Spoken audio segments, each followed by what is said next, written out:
जी 10 class. अब next इसी के साथ इको के साथ है रिवाइब्रेशंस। ठीक है, अब रिवाइब्रेशंस क्या होता है, इसमें साउंड का दोबारा टकरा के पलट के सुनाई देना। ठीक है, फॉर एग्जांपल हमारे पास जैसे हमने कहा है इको के लिए डिस्टेंस किससे ज़्यादा होना चाहिए, कम से कम डिस्टेंस 17 का होना चाहिए। लेकिन अगर आपका डिस्टेंस 17 से कम है तो वो आवाज़ आपको जो है वो इको की फॉर्म में नहीं सुनाई देगी, बल्कि वो बॉडी दोबारा रिवाइब्रेट होती रहेगी।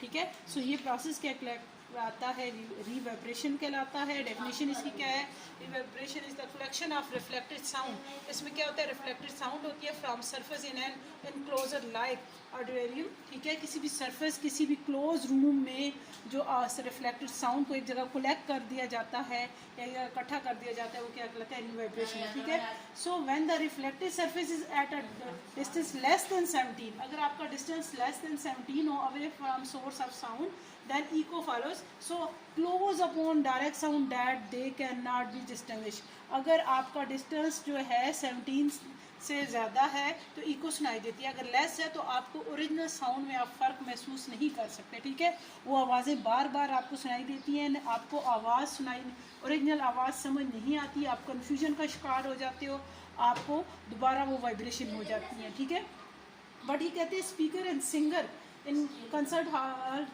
Like reverberation. लेकिन जो बड़े बड़े हॉल होते हैं जहाँ पे स्पीकर होते हैं, सिंगर होते हैं, गाना गा रहे होते हैं, तो उसमें रिवाइब्रेशन का उन्हें बड़ा फ़ायदा होता है, क्योंकि उनकी हेयरिंग जो होती है वो इम्प्रूव हो जाती है। बार बार साउंड टकरा के पलट रही होती है तो आवाज़ें मिक्स होकर आवाज़ ऊंची हो रही होती है, तो उनको इसका एडवांटेज होता है। अदरवाइज़ अगर रिवाइब्रेशन आपके फ़ोन में हो रही हो तो आपको ओरिजिनल आवाज़ सुनाई नहीं देती, बल्कि कन्फ्यूजन का शिकार हो जाते हैं।